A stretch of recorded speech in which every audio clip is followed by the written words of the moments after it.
안녕하세요. 보수주의 책방입니다. 오늘 하루 잘 보내셨나요? 오늘 날씨가 바람도 좀 불고 좀 추워지니까는 미세먼지도 없이 하늘도 깨끗하고 좋은 것 같습니다. 예, 오늘도 이 이승만 대통령의 독립정신 가지고 밖에 나와봤습니다. 예, 오늘도 한번 읽어보겠습니다. 독립정신 6. 통상과 교류는 이로운 것이다. 400여 전까지만 해도 세계 각국은 모두 자기 나라 국경 안에서만 활동했고 다른 나라들과 별로 접촉이 없었다. 멀리 항해하지 못해서 지구가 평평한 줄 알았으며 하늘은 둥근 것으로 생각했다. 그래서 땅끝은 바다요, 바다 끝은 하늘이라 믿었다. 그런데 이탈리아 사람 콜럼버스가 1492년 처음으로 대서양을 건너 아메리카 대륙을 발견했다. 이때부터 지구가 둥근 줄 알게 되었고 각국이 왕래하면서 종교를 전파하고 무역도 하게 되었다. 자기 나라의 옛것과 다른 나라의 새것을 비교하여 교환했으며 특히 자기 나라의 풍부한 물자를 그것이 귀한 나라에 가져가 더 비싼 값에 팔게 되었다. 이런 교류에 힘입어 다른 나라와 문화가 전파되었으며 교육이 널리 보급되고 학문과 기술도 발전하게 되었다. 오늘날 세계에서 부강하고 문명한 나라들은 서로 통상하면서 교류하는 가운데 이렇게 발전된 수준에 이르게 된 것이다. 개명한 시대를 맞아 우리나라도 잘만 한다면 그들처럼 발전할 수 있고 행복해질 수 있다. 우리나라가 가장 늦게 개방되어 서양 사람들은 우리나라를 은둔자의 나라라고 부르고 있다. 속담에 나중남 뿔이 우뚝하다는 말이 있듯이 우리가 잘 대응했더라면 우리도 발전할 수 있었을 것이다. 그러나 우리는 이 같은 세계의 흐름을 깨닫지 못하며 지난 20년간 아무런 발전도 하지 못하고 오히려 독립도 보전키 어렵게 되었다. 그러니 우리가 깨닫지 못한 것이 어찌 큰 잘못이 아니겠는가. 이처럼 통상과 교류는 모든 나라의 이익이 되는 것이지 어느 나라에는 이롭고 어느 나라에는 해로운 것이 아니다. 세계 여러 나라가 이웃이 되고 우방이 되는 것이니 어찌 즐겁지 않겠는가. 그러나 유감스럽게도 나라 간의 문명 수준의 차이가 있어 강대국이 다른 나라의 영토를 점령하고 주권을 짓밟는 일이 빈번히 일어나게 되었다. 그래서 다른 나라의 주권 침해를 억제하고자 모든 나라에 통용되는 공법을 제정하였다. 국제법에는 권리의 한계에 따라 독립국가, 연방국가, 속국, 그리고 속지, 식민지로 구별하고 있다. 독립국이란 내치와 외교를 다른 나라에 간섭받지 않고 스스로 처리하는 나라다. 아무리 작은 나라라도 스스로 모든 것을 잘 처리해 나간다면 강대국도 함부로 넘보지 못하고 서로 평등한 지위를 누리게 되니 모두가 1등 국가이다. 연방국가란 두 나라 이상이 연합한 국가로 내정은 자주적으로 하되 국권은 황제나 왕에게 속해 있다. 그러므로 전쟁을 하거나 외교에 대한 업무는 황제나 왕이 주관하지만 실제로는 독립국과 다를 것이 없다.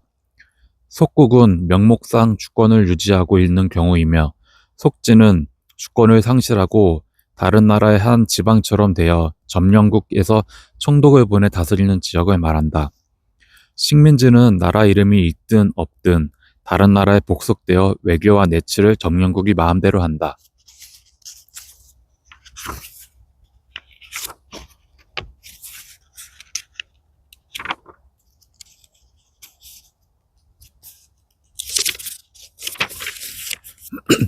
학문과 교육에서도 식민지 사람들은 정치학과 법률학은 배우지 못하게 하며 때로는 그들의 말도 쓰지 못하게 한다. 군대 복무, 세금 부담, 부역 등에서 차별을 받으며 연설이나 신문 잡지의 논설에서 패망한 나라에 대한 향수를 자아내거나 독립을 부추기는 내용은 엄격히 금지한다. 패망한 나라에 충성심을 계속 보이는 자가 있으면 감옥에 보내거나 척박한 지역이나 외딴 섬으로 귀양 보내 그곳에서 죽게 하는 등 식민지 백성들이 옛 임금을 생각하거나 독립운동을 한 엄두도 내지 못하게 한다. 지난날 영화를 누렸던 왕자와 그 가족들은 점령국의 종노릇하며 사람다운 대접도 받지 못하니 심장을 가진 사람이라면 그러한 처지에서 살기 어렵다. 몇 년 전 인도의 승려 한 사람이 우리나라 사람을 만나 울며 하는 말이 무굴 왕조의 잘못으로 나라를 잃어버리고 영국의 영원한 노예가 되었으니 그대들은 아무쪼록 잘들 하여 자손들에게 자기들과 같은 처지가 되지 않도록 하라고 했다고 한다.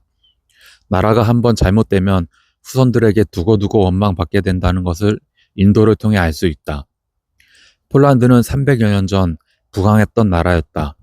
그러나 어리석은 임금과 간악한 신하들이 권력만 믿고 백성들을 살해하는 등 나라를 혼란에 빠뜨리다가 사정이 어려워졌다. 그러자 영토를 떼어주며 러시아로부터 군대를 지원받아 백성들을 탄압하고 못살게 굴며 자기 나라 사람들까지 팔아먹다가 나라까지 패망하게 되었다. 마침내 분노한 백성들이 군사를 일으켜 러시아 군대에 대항하다가 그들에게 무자비하게 살해당하였으니 그 참혹한 광경을 이루 말할 수가 없다. 그 후 폴란드는 러시아, 프랑스, 오스트리아 3국에 의해 분할 점령당했으니 폴란드 말년의 역사를 보면 얼마나 비참했는지 보는 자로 하여금 슬픈 눈물을 금할 수 없다. 오늘날의 속국이란 옛날 우리가 알던 것과는 전혀 다른 것이다.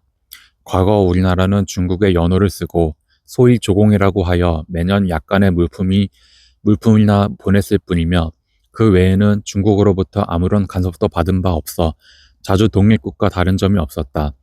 그러므로 우리가 알던 속국과 다르다는 사실을 시급히 깨달아야 할 것이다. 옛날 우리나라가 교류한 나라는 중국과 일본뿐이었다. 세 나라는 인종, 풍습, 문자가 같은 뿌리에서 나왔고 지리적으로 근접하여 백성들 간의 공통점이 많다. 비유를 들자면 우리나라와 중국, 일본과의 관계는 한 집안 형제들이 이웃에 살며 다투기도 하고 화해하기도 하며 그 승패와 득실을 볼 때 형과 아우 간의 세력 다툼에 불과했다. 과거에는 흥망성쇠도 아시아 동방 3국 간에 일어난 일이라 이해 득실이 3국 간에 머물러 있을 뿐이었다. 그러나 지금은 동서양이 만나고 6대주가 서로 교류하고 5색 인종이 섞여 살고 있으며 여러 나라가 서로 경쟁하며 새로운 세력을 확장하고 문명의 우열을 다투고 있다. 그런데 문화, 정치, 학문 등 여러 면에서 유럽 사람들이 가장 앞서고 있다.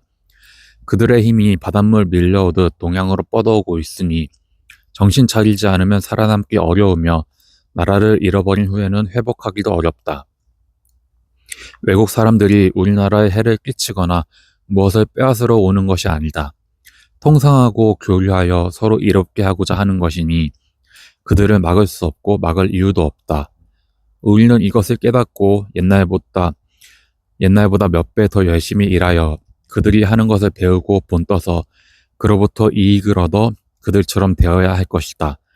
그런데 우리는 그렇게 하기보다는 우리 것을 외국 사람들에게 내주고 그들의 마음대로 하도록 내버려 두고 그들의 설명은 듣지도 않고 그들의 힘을 두려워하기만 하여 우리 스스로 머리를 숙이고 압제를 자청하고 있다. 그러면서 그들이 오지 않았다면 우리끼리 잘 살 수 있을 것으로 잘못 생각하고 온갖 수단을 동원하여 그들을 몰아내고 외부 세계와 단절하고자 한다. 그것은 외국 사람들을 방해하는 일일 뿐만 아니라 우리나라까지 위태롭게 하는 것이다. 왜냐하면 그들이 어느 한 나라의 편협한 고집에서 세계 공통의 이익을 저버리고 물러가지 않을 것이기 때문이다. 외국 사람들이 우리를 대화로 설득하는 데 실패하면 결국 강압적인 방법으로 우리의 권리를 제약하려 할 것이다. 이것이 바로 우리의 독립을 훼손하는 원인이다. 그런 사실을 깨닫지 못하고 계속해서 외국 사람들을 방해하고 해치고자 한다면 끝내 나라의 독립을 잃어버릴지 모른다. 한번 주권을 잃어버리면 오늘 같은 세계 정세를 볼 때 그것을 회복하기는 매우 어려울 것이다. 이는 우리나라가 다른 나라의 속국이 되는 길이니 우리는 시급히 깨달아 대비해야 한다.